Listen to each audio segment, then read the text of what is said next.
Welcome to Nasdaq TradeTalks, where we meet with the top thought leaders and strategists in emerging technologies, digital assets, the regulatory landscape, and capital markets. I'm your host, Jill Malandrino, and joining me on the desk at the Nasdaq market site, we have Erik Rylander, Commercial Director of the CDR Program at Stockholm Exergi, Russell Quek, Senior Commercial Manager at Copenhagen Infrastructure Partners, Pawan Gupta, Vice President of Environmental Markets at Frontier Carbon Solutions, and Alvin Lee, Head of Supply at Puro.earth. While the city is buzzing with activity around Climate Week New York City, we're here to spotlight a carbon removal solution that's rapidly moving from concept to infrastructure. Bioenergy with carbon capture and storage known as BECCS. BECCS is no longer just a technical possibility, it's a market-ready climate solution with real projects, real capital, and real demand. And while this isn't an official Climate Week New York City event, the timing couldn't be more relevant as leaders from policy, finance, and industry gather across the city. We're bringing the developers and platforms behind BECCS into the conversation. Our experts on the panel will explore the role of BECCS in reaching net zero, the market signals driving demand, and the policy frameworks needed to accelerate deployment. We'll also look ahead to 2030 and what it will take to get there. Gentlemen, it is great to have all of you with us. Welcome to New York. Welcome to MarketSite. Erik, I'm going to kick it off with you. If you can give us a brief overview of Stockholm Exergi, your role within the industry. Sure, thank you. So Stockholm Exergi, we are an energy utility operating in Stockholm, Sweden. But in this case, we're also one of the leading BECCS developers in Europe. So we have ongoing right now the construction of a full-scale, commercial-scale BECCS plant, which will remove 800,000 tons of carbon dioxide from the atmosphere annually, starting in 2028. Yeah. And Copenhagen Infrastructure Partners, tell us about that. Yeah, so Copenhagen Infrastructure Partners, we are the world's sort of leading greenfield renewable energy developer, both an investor and a developer, where we take projects from greenfield all the way to sort of FID and sort of construction itself. And kind of our role is to essentially help to scale industries that are typically not infrastructure, but we would develop them into core infrastructure assets. In Frontier Carbon Solutions. Sure. So Frontier Carbon Solutions is one of the largest carbon storage operators in the United States. We build the midstream infrastructure, providing transportation and storage in a multi-source, feedstock-agnostic way to enable carbon projects at scale. Our first project is a BECCS project based out of southwestern Wyoming. All right. And we know Puro.earth well, but give us a reminder. Puro.earth, we are an independent carbon removal standard and a registry, and our majority shareholder is Nasdaq. All right. Erik, New York City, clearly Climate Week, you're on the world stage right now. Why is it important for BECCS to show up here in 2025? What are some of the key milestones for you? So we want to come here and tell the world that BECCS is underway. We have taken our final investment decision earlier this year, a $1.3 billion investment, and BECCS, removals are now coming to the market. Yeah, and from the infrastructure fund's perspective. Yeah. So I think BECCS represents a new asset class for decarbonization today that's both scalable and ready for private capital deployment. Yeah. And Pawan, I want to get your thoughts here, because now that we're in this phase of the climate transition, now it's time to deliver solutions, isn't it? Absolutely. So our message at Climate Week is really one of execution. For years, carbon removal at scale has felt as a distant promise as opposed to a present-day reality. And that is what Project Sprint at Frontier and many of my peers over here are here to communicate. It is no longer a design on a piece of paper, but actual steel in the ground. So our message to policymakers is prudent regulation has worked. We're beneficiaries of that, and so are our peers. To financiers, the message is BECCS is an investable asset class. We have the permits, we have the partnerships, we have the commercial model all sorted out.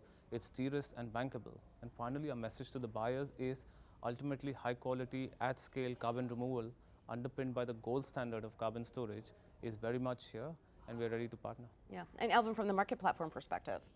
Yeah, so we're convening with BECCS players here to show scale, scale that's climate relevant. So millions of tons going to tens of millions of tons and so forth towards billions of tons. For this to happen, there needs to be confidence from buyers that these are verified, they're transparent, and once the CO2 goes in the ground, that it will be there permanently. So we're here to show that it's real and that it's growing. So how is Puro.earth, how are you helping to bring BECCS leaders to the global stage? And what does their collective scale signal to the global stage? We're doing things step by step. So we convened Puro's East Coast Carbon Removal Summit on Monday. So we had a number of leaders in the BECCS space there, and 3 of those leaders are now here today on TradeTalks. So it's really great to convene these discussions and but we need to keep it up. There will be numerous other occasions where we have to reinforce the message. Yeah, and speaking of messaging, Erik, let's take a step back for a moment here and understand more about BECCS and what its unique value is as it relates to permeance, its co-benefits, scale. Yeah, so all of those are important values of BECCS. I mean, permanence, of course. I mean, we are representing the most, the high-end permanence solution with geological storage. This is the kind of removals you need in order to claim net zero once you have reached your residual emission level. When it comes to co-benefits, BECCS, in our case, we are retrofitting carbon capture equipment to one of our already existing bioenergy plants that we have in Stockholm that supplies renewable heating and electricity to the Stockholmers. So by doing this, we are adding an extra value to this value chain that is the carbon removals. And we can do that without taking any more biomass out of the forests, and we can also do it in a way that actually allows us to do it with no energy penalty. And as an extra value, we do it as a net producer of fresh water. So this process will actually be producing fresh water to the recipient rather than taking it out. So it's not about a specific project, it's about the industry altogether. So sure, I mean, this is the first project, and at this point it's very, very important that we get a few showcase projects that have really made it and that are successful to get the learnings going. But in the end, this is not about a project or two. This is about building an industry for the benefit of the climate. Russ, let's talk about demand and market signals here. BECCS, it's leading the carbon removal market in terms of volume and so forth. What about future supply, which you've already spoken for, and what does it tell you about buyer confidence today, if you could explain it at a higher level, because it is a complex topic to understand. Yep. No, I think certainly. I think to be sort of, I think for most of us sitting on the table, in the early days, the buyer demand has been sort of fueled primarily by kind of the likes of Microsoft and Google. Mm-hmm. And I think this is, in terms of the supply that's going to be coming onto the market, there is more need for additional buyers to step up actually, especially when the climate solution isn't going to be solved by governments alone. So I think in that regard, it is necessary to first and foremost understand what the buyers' needs are, and buyers have over the course of the years, with the likes of Puro listening to what their needs are, they've sort of asked for the need for integrity, the need for sort of permanence, and I think all of that sort of can be found in a number of different project types, and of which is BECCS projects, right? So BECCS projects are high in permanence. They're sort of traceable as well from the start, the capture all the way to storage, and I think that's what sort of we particularly as an infrastructure fund found it to be interesting, because there is sort of scalability to it, there is measurability, and there is sort of certainty in terms of the product you deliver to clients at the end of the day. Yeah, well, you noted here that the market has fundamentally matured beyond simply buying tons, and the currency has now shifted to trust and integrity. Can you give an example of that or further explain what you mean that it has shifted just from buying? Yeah, so I think if you take a step back into the initial days of the carbon markets itself, at that point in time, it is all about buying X number of tons so that you can meet sort of your climate targets. Over the course of it, I think and especially with BECCS projects, the market has moved more towards from a sort of a spot market to one where you are underpinning it with long-term offtakes and long-term purchases, which allows for private capital, like sort of a fund, to come into the space itself. Right, and that's what's attracting more investments into this type of infrastructure. Pawan, I'm going to ask you the same type of questions as well as it relates to shift in expectations and what's leading investments to more of this type of infrastructure and technology. Absolutely. I think the fact that most of the future supply for BECCS has been already spoken for tells you about the maturing market and the maturing expectations of buyers. We've been in conversation with hundreds of buyers, many of which are actually doing due diligence on our project. What we see is buyers are now sophisticated. They do their due diligence, they can cherry pick the best projects, and they kind of know what they want. And the fact that BECCS has already kind of sold out for several years ahead tells you the appeal of BECCS. Now, essentially, there are three thematic areas we've identified from the buyer's demand side and evolution: deliverability, durability, and distance. Right. On the deliverability side, they need permanence; durability, they need permanent storage in Class 6 wells; And finally, on the duration, they want a partner that can grow with them as their net zero commitments grow into the future, so they don't have to keep repeating the due diligence for every new supplier that comes into the market. Right, but then what about scale as well? Because you want a credible pathway. Are these goals attainable? They're quite ambitious. Absolutely. I think one feature of BECCS is that BECCS, almost by definition, is extremely large volumes. And currently what we are seeing is that while the volume has been spoken for 3, 5, 7 years out, these projects, one at Frontier or some of our peers over here, we can produce far greater volumes that can scale as the demand grows. We predict that in a few years' time, there might be a time when there is excess supply of this, but we can absolutely turn that on should that demand materialize. Yeah. Let's shift gears for a moment here to policy and regulatory changes.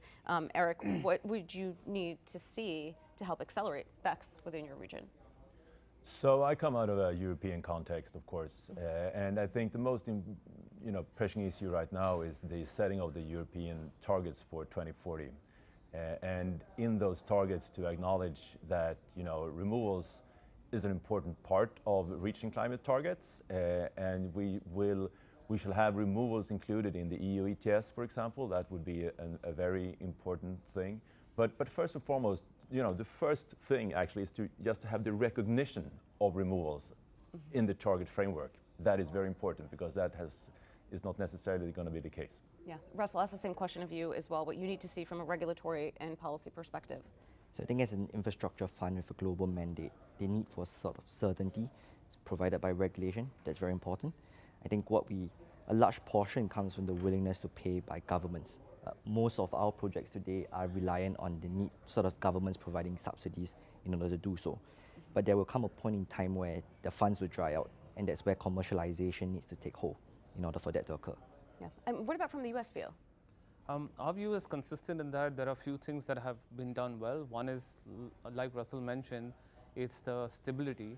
We want to commend the fact that the primacy initiative for Class 6 well permitting, we've been a beneficiary of that. There was a bottleneck there at the EPA. States have received primacy. Wyoming was one of the first few ones. So continuation of that. The second element is matching of incentives that match with the investment time horizons for investors. These are capital intensive projects, 20, 30 years. Incentives like the IRA 45Q help defray some of the costs and the risk and make the returns appealing to investors, but you need to match the time horizons for these investors. And last but not the least is, I think, some policy support regulation around incentivizing buyer behavior. Nothing works if the incentives are not there for buyers. So recognizing, as Stockholm Exergi mentioned, recognizing removals in the first place, incentivizing buyers, and giving them the right to actually claim formal value are all the three things we need to keep BECCS growing. You could even make that argument about climate tech evolution in general.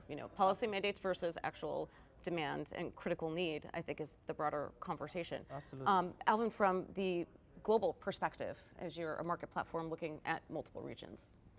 Yeah, so for Puro, we're operating in many jurisdictions, but I'll highlight a few things we're looking for. As Erik mentioned, there's opportunity for Europe to integrate removals into the equation. And if that happens, we are looking for the potential for independent certification bodies, such as Puro, to provide capabilities into that to help the EU operationalize. And then in separate other cases, such as in the UK or Japan, if there will be recognition for independently certified units from Puro, that would feed into potentially their emissions trading system. So these are things we're watching for. So specifically to Puro, what are you doing to ensure that the methodologies and the infrastructure align with compliance grade carbon markets globally when you're operating through multiple jurisdictions? Yeah, so BECCS projects are very large infrastructure projects, right? So very large financing needs, so investment needs and financing needs, and of course then there's a lot of buyer volume that will be needed to sustain that. So where we come in is to make sure that we give confidence to those financiers, those investors, and those buyers that the tons are real. So how do we do that? We make sure that we're enforcing rigorous methodologies. We work with independent auditors to make sure that they can verify these projects. And then there's a clear data trail that's auditable. Once you have that, you have integrity, and that's when you get to the bankable asset concept that was mentioned during the panel so far, and that's what fuels growth. So when you think about where BECCS is in 2030, and we're not that far away, right? What do you want stakeholders, whether it's Climate Week New York City, whether it's around the globe, what do you want them to understand to get there? I mean, we're less than 5 years there. Yeah, so looking ahead to 2030. So firstly, I would say we have BECCS today. So you have 3 of the leaders here today. It's operational today. And we would anticipate that the companies that you see here represented today, they'll have additional facilities. They will be growing. But that will also then pave the way for new entrants into the market to grow facilities. As Erik mentioned also, that we need that. We need a whole industry to evolve. So for where does Puro come in? We're trying to get the data in place now to show that it's happening, it's live, we're issuing credits, and in anticipation of that large future volume, we're building enhanced certification capability, and Nasdaq just helped us with a funding round to make sure that we can do that build out properly. Right, and Erik, when you think about your outlook for BECCS in 2030, what are your thoughts there? So first of all, in 2030, our first commercial scale plant will be operational, starting in 2028. So, and I think, this is the most important thing until 2030, that we have a few of these mega scale projects operational, showcasing BECCS is working, and that will have happened. But still at this point, somebody mentioned it, I mean, the financing is still a challenge for many. Stockholm Exergi, we have managed to make our final investment decision, but for many it's still a challenge. And also for us making the investment decision already, we still need, we still need to fit our book of orders from clients buying these services from us. So they should really take the opportunity to engage with us and get on this journey together with us. Right. And Russell, from your perspective, your region, 2030? Yeah, no, I think to Erik's point, the only way to scale projects past 2030 is sort of for private capital to flow into the space. And that is sort of what Pawan said, requires sort of bankable, stable asset class itself. And I think we're all sort of around the table trying to help establish that. But in order to actually achieve that, it's not just going to be us. It's going to be more projects that need to sort of become utility scale. And I think that's the only way to scale up by 2030. Yeah, and Pawan, I'll ask you the same question as well, but it is encouraging to hear that it's measurable by data now as well, and verifiable, which I think helps to accelerate the story. Absolutely. I think end of the day, as I said earlier, nothing works if the end buyer doesn't have an incentive to buy. And one of the things, among the many things they care about, is it's insufficient to say that they've bought a ton or we've sequestered a ton. You have to have the data, and MRV is where we spend excessive time in the due diligence, and rightly so. So that's why having good MRV solutions that track every molecule from cradle to grave, I think is critically important.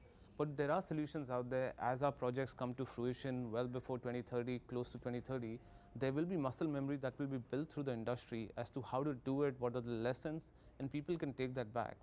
And the second point that I will add to that is, ultimately, if everyone does bespoke projects, I think that is how it starts. But ultimately, you need to have shared infrastructure that allows for just hooking on more sources of CO2. And that's our thesis at Frontier, which is we want to build the interstate highway equivalent, but for carbon in the United States. Provide the rail, provide the transportation, provide the storage, and the CO2 can come from anywhere. All right, appreciate all of your insights. Thanks for joining us on Trade Talks, and thanks for joining me from MarketSite. I'm Jill Malandrino, Global Markets Reporter at Nasdaq.